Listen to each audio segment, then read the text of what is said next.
अस्सलाम वालेकुम, कैसे हैं आप सब लोग। Welcome to my YouTube channel और आप देख रहे हैं फैक्टमो अचीवर। जैसे कि मैंने अपनी लास्ट वीडियो में आपको अंटार्कटिका की मिस्ट्री के बारे में बताया था और उसका पार्ट 2 मैंने बना लिया था। आप लाजमी जाके चेकआउट कीजिएगा, उसका मैं जो लिंक है डिस्क्रिप्शन में दे दूंगा और आपको वीडियो के एंड पे भी शो हो जाएगा। आज हमारा इससे थोड़ा टॉपिक डिफरेंट है। आज हम बात करने लगे हैं चाइना के बारे में कि चाइना ने ऐसी क्या वर्किंग की कि वो दुनिया की आज सुपर पावर कहलाने लगी। इसके बारे में भी हम डिटेल से बात करेंगे और आप वीडियो को लाइक कर देना और चैनल को सब्सक्राइब कर देना। इंट्रो रोल करते हैं।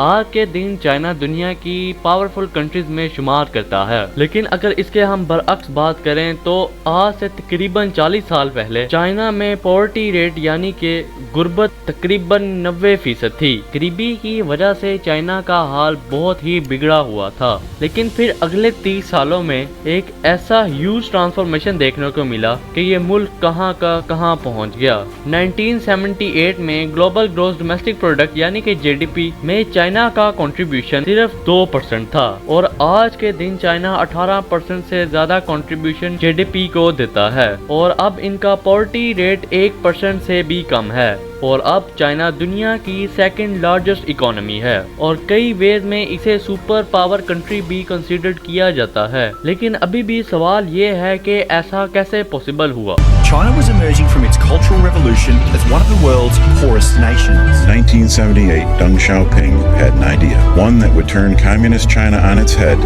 Since then, China has made extraordinary strides in various fields. China का नाम बेसिकली एक चाइनीज लफ्ज है जिसका नाम चीन है, लेकिन इसे QIN से रिप्रेजेंट किया जाता है जिसको चाइनीज जुबान में चीन कहा जाता है। बेसिकली चीन एक पुरानी डायनेस्टी का नाम है जिसने आज से तकरीबन 2000 साल पहले चाइना पर राज किया था और चाइना को यूनिफाइड किया था। यही वजह है कि हम चाइनीज लोगों को उर्दू में अक्सर चीनी करके पुकारते हैं, जो कि चीन से चीनी में तब्दील हुआ है। और इधर इंटरेस्टिंग फैक्ट ये है कि चाइनीज लोग अपनी कंट्री को चाइना कर नहीं पुकारते, वो अपने मुल्क के लिए चोंगहू का लफ्ज इस्तेमाल करते हैं। इसका मतलब है कि मिडल किंगडम। ये सिंबलाइज करता है चाइना की 4000 साल पुरानी हिस्ट्री को कि कैसे चाइना दुनिया का पहले सेंटर हुआ करता था। अगर नक्शे पर देखा जाए तो चाइना दुनिया की चौथी लार्जेस्ट कंट्री है। अपने साइज के चलते चाइना एक बहुत सक्सेसफुल और ताकतवर किंगडम हुआ करती थी और उसके बाद असर देखने को मिला कॉलोनियलिज्म का। हालांकि ब्रिटिश ने कभी चाइना के ऊपर पूरे तरीके से कब्जा नहीं जमाया था, जैसा कि उन्होंने इंडियन सब कॉन्टिनेंट के ऊपर जमाया था, जिनमें पाकिस्तान भी इंक्लूड है। लेकिन फिर भी चाइना को अलग अलग तरीकों से लूटा गया। यही वजह है कि 1839 से लेकर 1949 तक का जो पीरियड है इसे सेंचुरी ऑफ ह्यूमिलिएशन चाइनीज के मुताबिक बुलाया जाता है। बेसिकली चाइना अपनी चीजों पे खुद रिलाय करता है, वो एक चीज को फॉलो करता है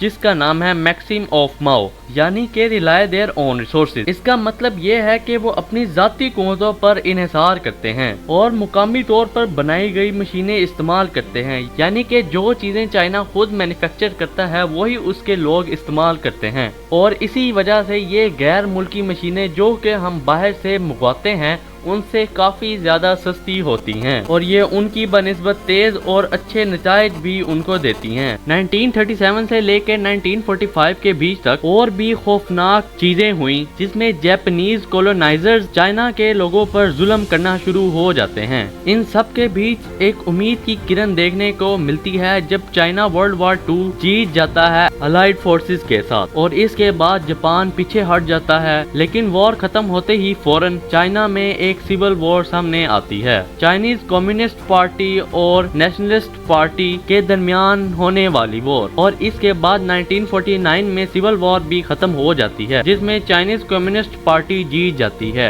The leader of the communists and the hero of the revolution was Mao Zedong. 我们的思念是正义的，正义的思念是任何敌人也攻不破的。اس کے بعد 1980 میں ڈینگ نامی شخص نے چائنا میں ایک اسپیشل اکنامک زونز بنائے جس میں ٹیکس انسینٹیوز بھی دیے گئے، بیوروکریسی کے پروسیس کو آسان بنایا گیا اور کم ریگولیشنز کی گئیں تاکہ ملک میں فورن انویسٹمنٹ آ سکے۔ اسٹارٹنگ سے ہی چائنا نے اور بھی بہت سی پاسبل چیزیں کی جس میں انہوں نے انٹروڈکشن آف چائنیز سوشلزم رکھا، agriculture reforms, industrial reform, focus on education, focus on health, T V Es اور creation of special economic zones. ان سب کے بعد چائنا آج دنیا کی ورلڈ پاور بن گیا ہے۔ ان سب کو کرنے کے بعد چائنا نے یہ سوچا کہ اب ہمارے ملک میں فورن انویسٹمنٹ سکسیسفل ہو پائے گی۔ جب باہر کی کنٹریز اس میں پیسے انویسٹ کریں گی تو انہیں اسکلڈ پیپل کی ضرورت ہوگی۔ اگر لوگ ہی ایجوکیٹڈ اور اسکلڈ نہ ہوں تو اس کنٹری میں کوئی بھی شخص کبھی بھی کچھ انویسٹ نہیں کرے گا۔ اس کے علاوہ یہاں پر لیبر سستا تھا، لوگ اسکلڈ تھے اور بیوروکریسی کم تھی، اور ٹی ویز کے چلتے لوگوں کو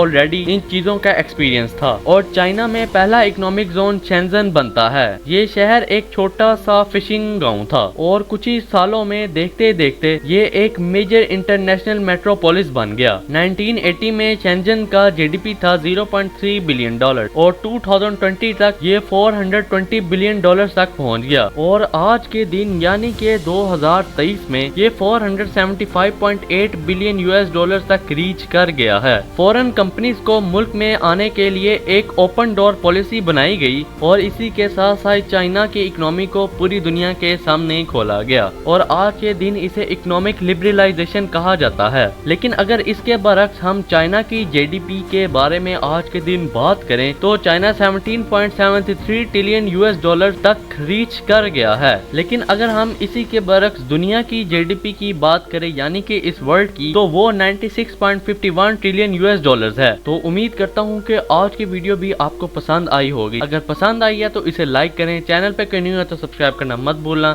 ملتے ہیں جلدی نیکسٹ ویڈیو میں۔ Thank you so much for watching. Allah حافظ۔